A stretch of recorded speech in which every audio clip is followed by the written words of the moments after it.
అరే అట్లా పోతున్నావేందే? ఓ అన్న ఆగు, మంచిగా కాడ బూంది తెచ్చుకున్నావు, సోడా మందు కలుపుకున్నావు, నువ్వు ఎట్లా మందు తాగుతావు చూద్దామని వస్తే అట్లా పోతున్నావేందే? అరే సిగ్గుపడతావేందుకే? మన తాగుబోతులకు సిగ్గేందుకే? దా బయటికి రా. అది అట్లా ఇప్పుడు చూడు ఎంత మంచిగా వెలిగిపోతున్నదో నీ ముఖం.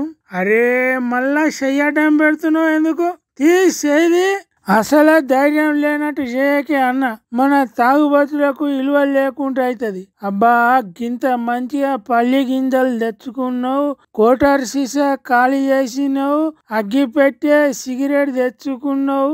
మేము వచ్చినామని ఎందుకే బాధపడతాను? తాగు, సిగరెట్ తాగు, ఆయంత గిలాసాలు ఉన్న మందు కూడా తాగు. నువ్వు రోజు ఇట్లనే డ్యూటీ చేస్తున్నందుకు సలాం కొడదామని వచ్చినావు. అరే అట్లా ఏడుపు ముఖం ఎందుకు పెట్టినావే? భయం ఏమి లేదు. అరే నిన్ను మేము మెచ్చుకుంటా అంటే అట్లా తనలాడుతున్నావేందే? నీ గొప్పతనం నీకు తెలుస్తలేదు. బయట నో స్మోకింగ్ జోన్ అని రాసి ఉన్నా నువ్వు సిగరెట్ తాగుతున్నావు అంటేనే నువ్వు గ్రేటు. అరే చెస్ట్ దవాఖాన్లా ఆక్సిజన్ డిపార్ట్మెంట్ అంటే మస్తు ఇంపార్టెంట్. అటువంటి జాగాలో కూడా నువ్వు మందు తాగుతున్నావు అంటే మన తాగుబోతుల సంఘం తలెత్తుకొని నిలబడుతుంది.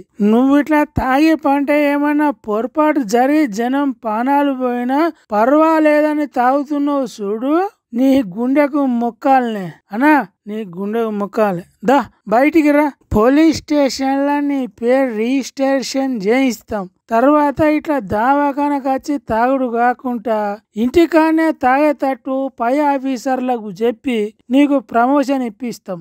అప్పుడు ఇట్లా సెల్లులు పట్టుకొని వచ్చి వీడియోలు తీసి నీ తాగుడుకు తనలాట రాకుండా చేస్తాం. సరేనా?